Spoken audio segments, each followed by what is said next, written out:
It's my great pleasure to introduce on our far end Michael Rodriguez.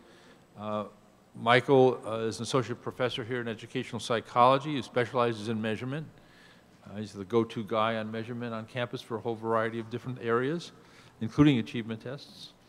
Last January, he was appointed to a new position devoted to addressing the achievement gap, the Campbell Leadership Chair in Education and Human Development. And in this role, he supports ongoing work to reduce the gap, expands the university-wide collaboration, and advises President Kaler in the best ways to improve educational access and success. We're delighted to have Michael here. And Michael also, I should say, is on the task force, Generation Next Task Force on Social Emotional Learning, and the Generation Next Data Task Force, or Data Committee, on how to use data in our communities more wisely. And next to him is Rev Brenda Girton-Mitchell, who is the director of the Center for Faith-Based and Neighborhood Partnerships at the U.S. Department of Education. Something I learned just yesterday from you was that there are 13 different departments that have centers for faith-based and neighborhood partnerships, in addition to the White House one. And she was commenting on the number of bosses she has. We're delighted to have you both here. So I will turn to Michael first, and we're going to ask each of the panelists to reflect, and then we will go to the Q&A from the questions you posed and some others. Michael? Thank you, Dale. And I do want to thank Kim and Dale for the invitation. They came to me a few months ago and said, we're going to do this thing over at the stadium, and we're going to have a couple speakers, and we'd like you to comment. And I said, sure, I can. I'm from Minnesota. I can comment on anything. And actually, I'm fifth generation Minnesotan and fourth generation and current resident of the great city of St. Paul. Wow.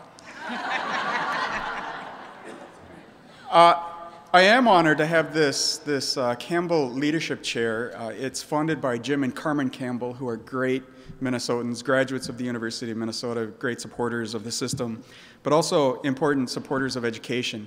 And they saw the achievement gap as an area that they wanted to contribute to, knowing that there's lots going on at the university. Problem is, everybody's sort of doing their own thing out on their own. And so we're trying to get folks a little bit organized here. And I have been very fortunate to work on related topics with early learning, early literacy, which is one of my areas of measurement work, and also social emotional learning, which is another area where I've been able to do some measurement work.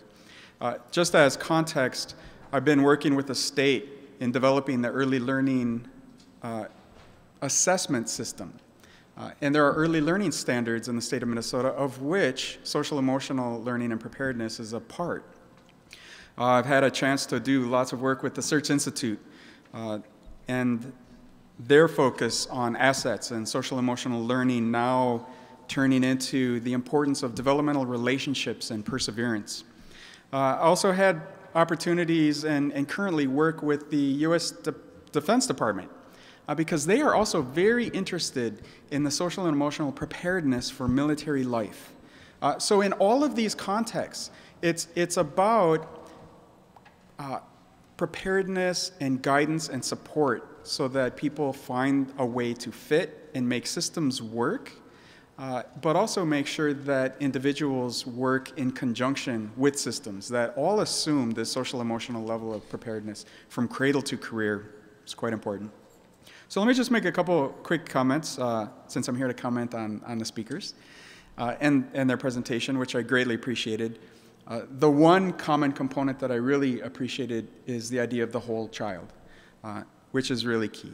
And with Gil, the holistic approach was really important. It actually reminded me of my own development as a kid growing up on the east side of St. Paul. And I hadn't thought about this for a long time until the two speakers spoke, and because of our next commenter. When I was tired of just being a rugrat running around with my buddies on the Lower East Side of St. Paul, we went to the Salvation Army. The Salvation Army on Payne Avenue had programs for youth.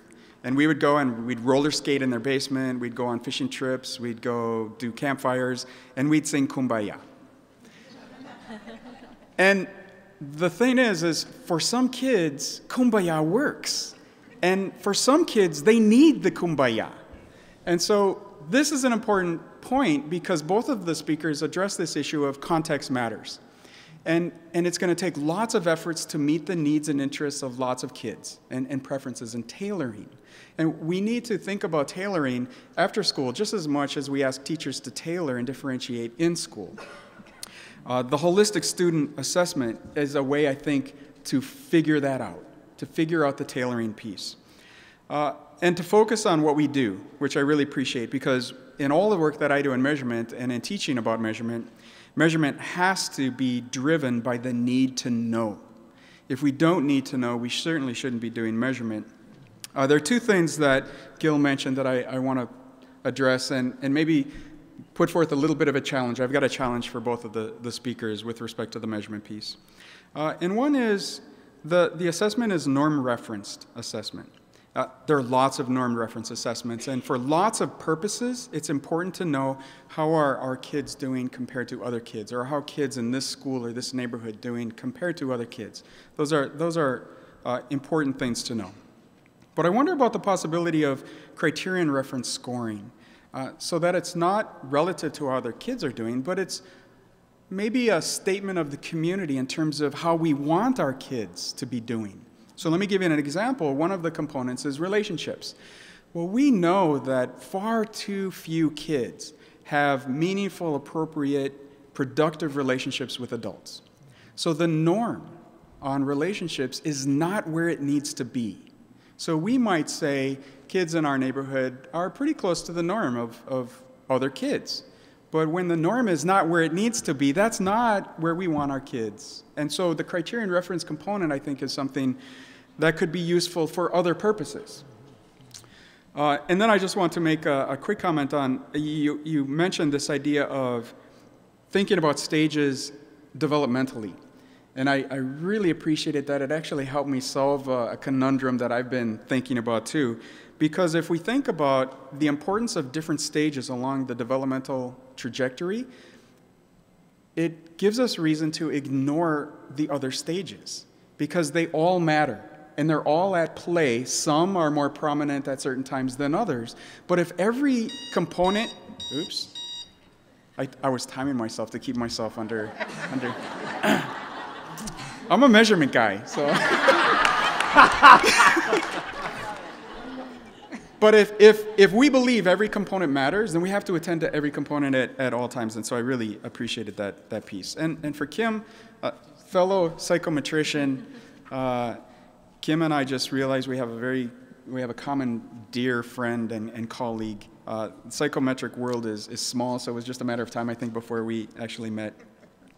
Your focus on thriving, I think, is interesting. The idea that context matters, which I mentioned earlier, is important. And so here's a challenge for you in thinking about this. You made the claim that the number of assets matters. This is something that Search Institute has also been saying, but we've all wondered, is it really just the number of assets? Or is there a certain combination of assets that's more important than others? Is there a gateway asset that as long as this asset is developed, other assets will come with it? And what about the cultural variations in the combinations of assets, right? That are really important because we know there are many pathways to thriving and many pathways to success. I'm reminded of a very short study. Latino kindergarten children come into the classroom with very rich social skills. And somehow we're not able to capture those social skills to support their academic development. And so the combination of assets in different communities and different pathways to success, I think, is something that you probably do address and are challenged with. And then finally, the issue about context, because I'm convinced that context matters. How does context play a role in determining thriving? And is thriving context specific? Can a kid thrive at school but not at home? Can a kid thrive at home but not at school? And this I often wonder, it's not quite as stark as that, but this is the idea. If context really matters, then how do we use context to inform us about whether kids are thriving or not? Thank you, Michael. I will give each of the panelists a chance after the next commentary to respond to the challenges and stuff or comments, I think so. But, Reverend Brenda? Yeah. Okay. Good morning, everyone. Are we on? Yep. Okay. I wanted to talk about a few things that this conversation yesterday and today made me think about in creating a greater awareness of the social emotional learning or social emotional development, whichever terms we choose to use. And they were not things that I expected to think about. But if we talk about why we're concerned about this for our children, and my quote of the day is that we're always learning. One of the speakers you this morning said, you know, we never finish the process of growing up. And so how do we take what we're learning in this field and do some forward thinking even about what a job application has to look like in the future? Even about the kind of ladders of opportunity that we need to create to balance the achievement gap. We're trying to stop talking about the achievement gap and talk about the ladders of opportunity. And so what popped in my head this morning was when I first had to apply for this government work. This is a crazy application. Anybody working the government, seen those applications, USA Jobs? So they didn't want to know as much about what I had done as about the KSAs, the knowledge, skills, and abilities. And I would dare say, if I go back and look at that after these last 2 days of learning, that the things that they need to add under skills and appreciate are the elements that we've been discussing, the assets we've been discussing the last few days. So when we're working with children, and I taught elementary school for 10 years, I'm active with youth ministry and have been for years at my church and in other places. The categorization usually is, well, you have good people skills or you don't. It's like nothing in between. You know how to get along with people or you don't know how to get along with people. So the awareness that this creates gives us some useful language that can be used across the various areas of our lives, not only to help the young people that we're working with, but to help us. There's a book that we studied a couple of years ago called The 5 Love Languages. And that was the other thing that came to my mind that wouldn't necessarily feel like it fits. But in the 5 love languages, he talks about relationships and understanding what you need from other people and what they need from you. So this is sort of the social and emotional learning about what our love language is, and what the child's love language is, that young person's love language. What do they need to feel affirmed and protected and cared about, to have their gifts valued, and to recognize that no matter what their style is, if you will, that there's a place for them and somebody who's going to support them in that work. And so I guess my challenge, if any, is that we continue to find some everyday language for folks who don't know the research, who may not have quite the lofty language to use, but that are using the skills and need to see how they're relevant in the lives of all of our children. And the last thing I'll say is that very often as adults, adult leaders, we are not using our own life experiences. I appreciate the story that you shared, our own stories, to help us understand how to connect with people. Very often we hide our story, or we don't think it's relevant anymore. But that's where our context comes from. And the story is told about the young woman who, you know, she's cooking, she's a new wife, and she's cooking this roast beef, and she took the pan out and she cut the end off of it, and her husband says, "Why are you throwing away that piece of meat? Why are you cutting that off?" And she says, "I don't know, it's just what you're supposed to do. My mother always did it." She asked her mother, "Mom, why did you cut the end off of the roast beef?" And she says, "You know, that's the way you do it. That's what my mother always did." So they said, "Well, go ask Grandma." She asked Grandma. She says, "I didn't have a pan that was big enough." And so we do learn things just by watching people do them and may not be aware of why. And sessions like this give us some language to use to describe some of the behaviors that we've adopted. So thank you for the very valuable teaching and the opportunity to talk about this in everyday ways that will help all of us do a better job for ourselves and the children that are in our midst. Thank you. Either of you want to comment, or you want to go to questions? Well, maybe I'd love to do both. And you will. And Kim, I saw you writing down something, so you probably want to say something.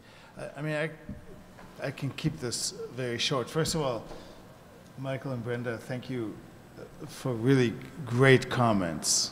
I mean, really, it's rare that you're in the presence of two people who, from very different perspectives, get to the same place. One very kind of numbers and statistics oriented, and the other person from a kind of faith-based perspective, and both of them are really saying some very similar things. And I think they go to the core, which is somehow story versus numbers, right? Or why are we so complicated about this? Didn't really the people who got it 3 generations ago, didn't they do the right things then? And don't we just have to learn from them again and become reasonable in the face of so many things, so many struggles that we have? And so that's one perspective. The other perspective is evidence, evidence, evidence. Have you heard that term? Evidence-based, evidence this, evidence that, numbers, numbers-driven.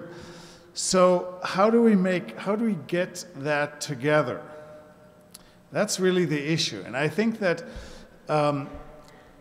one of the biggest problems, and where I start from, and I think Kim also, is not the question of, is it better to have reasonable approaches versus numbers? It's more like the numbers are here to stay. In other words, if we don't do something to get hold of that enterprise, we're going to be told, like in schools, what the outcomes are supposed to be.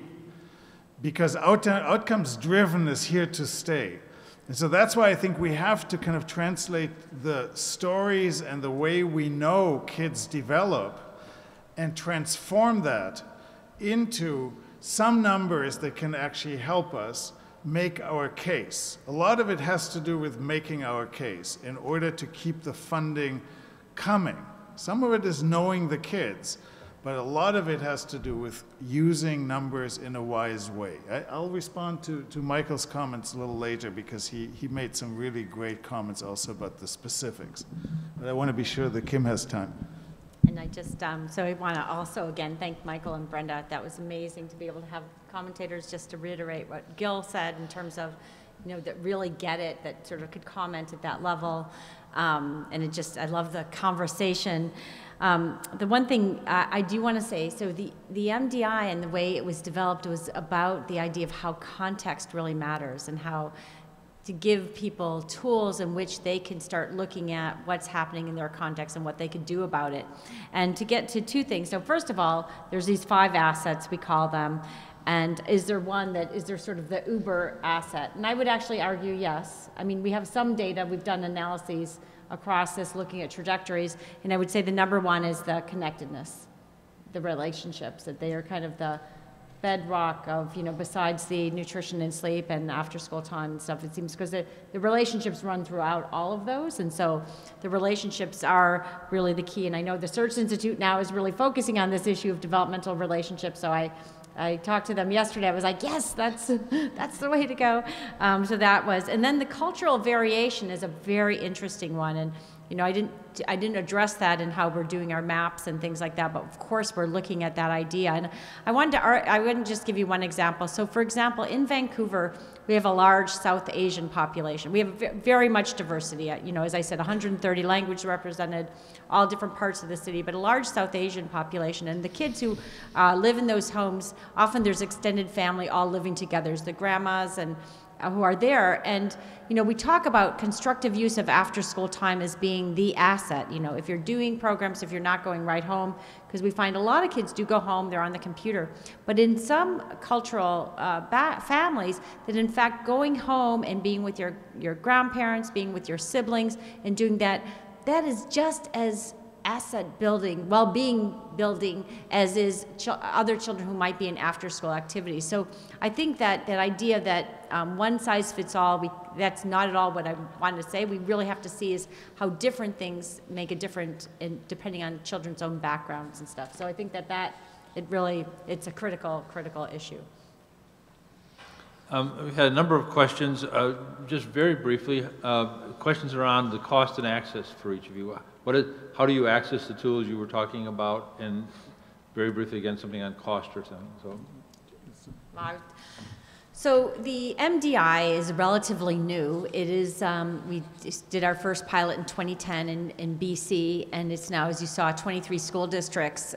We do have funding because the entire province is useful data. We have funding from United Way of the Lower Mainland, and so they actually fund a lot.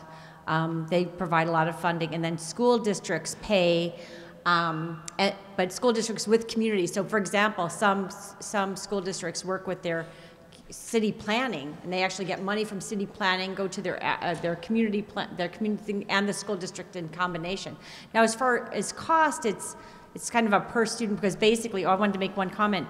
We do these reports, and so kids do the MDI in November, and we make sure that all of the schools and communities get the reports by April, so that they can use them in their school planning. And I don't know if you have accountability contracts or things that you have to do. So we really make it doable for that.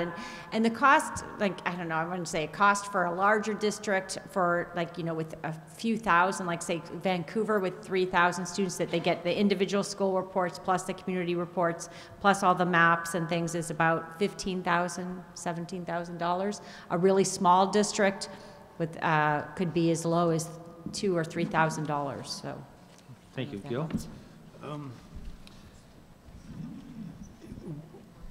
I just want to respond to one thing that came up in the small groups that connects to this, which is, you know, it makes me a little uncomfortable sitting up here with Kim and kind of saying, like, okay, my measure costs this much and your measure costs that much. I mean, because part of the issue is, I think we need both. I mean, I don't want us to get into this thing, we need community data, we need individual data, and now we have to choose. I think Kim and I actually want to work together and have planned this before even coming here to actually look at the connection between the two. But I think the best way to do this is to have community data that one can also look at on the kind of program by program level or school by school level and at the individual level. I mean, that's the ideal, and I think that's where we should get to, because it's wonderful data. If you just have it, you know, by school, you can never get to the person who actually needs the services or the group of kids that need certain kind of services and supports. So in terms of the actual accessibility, I mean, the way we typically do this, we work with schools or districts, individual programs, large programs like City Year and others on both training and tools. And the tool side of things is about $5 per kid. So but that includes the training, the kind of doing of the assessments, the sending the assessments to us, the feeding back of the assessments individually and in group versions, and for the programs to then manipulate the data. So training the programs so they can manipulate the data and can actually look at this in the way they want to, or the whole community if it's a larger effort. That actually was one of the next set of questions I was going to go to. Is several people said, do we have to choose between a community or an individual? Do we, you know, can the same tool be used in both ways? Are the tools actually very different in terms of what they're actually asking about and the way they're asking it? Do they have to be developed differently if you want to use it more for the individual level versus the community? And Michael, I didn't know if you'd want to comment on that, or as well as our guest speakers. But any thoughts? Well, you know, they would ask the non-researcher about tools, but what I will say is that the language that we use, the messaging that we want to get out of it has to have a common basis of understanding. So for me to work with a group of clergy or a group of out-of-school time providers and not have the literature available, not have the language that we want parents and youth workers and young people themselves to understand would not be wise. I think children catch on really quickly, and in our conversation between, Dr. Riddell was talking about one of his grandchildren coming home and saying that his teacher said he had problems with empathy. How many of our young people can come home and take these categories and find a way to even reach out for the relationships that would help them improve, you know, in that space? So whatever the tools are, they have to be commonly accessible, I think, so that we're comparing apples to apples if we use that. And there's so many brands of apples now, and I don't even think that's a good analogy as an apple eater. But, you know, comparing the right things to the right things so that we're working for common goals. Yeah, I'll make just a quick comment. Selection of a measurement tool has to be driven by your need to know and the purpose that you hope to put that tool to.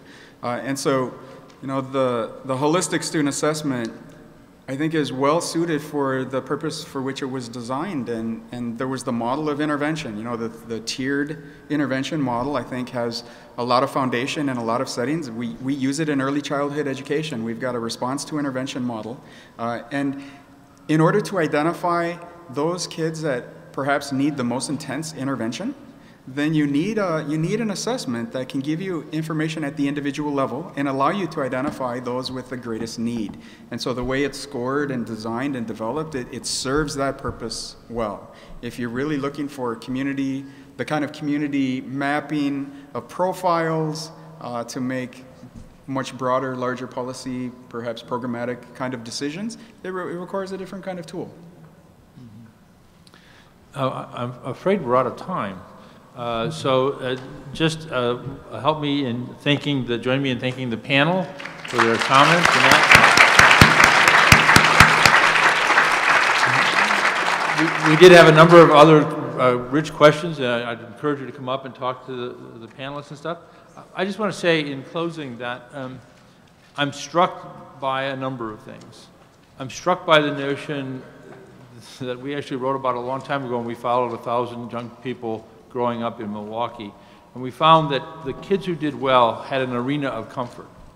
For some it might be the school context, for some it's the home context, for some it's the after-school program, but they had a place and people, relationships, that mattered to them and where they could develop and become who they could become and discovered themselves.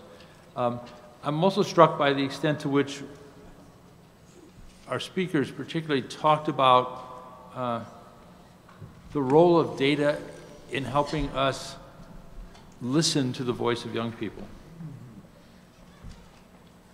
Not as the tool to tell the authorities how we're doing,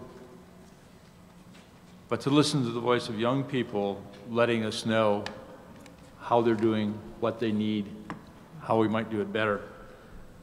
Those differences in data as weapon, which we've become too familiar with, and the driving of evidence to make judgments about whether you're succeeding or failing, to moving to a language around data is listening, a tool for us to improve what we do with young people, a tool to stimulate us to do more with young people, and a tool to help us understand the difference between what is and what can be.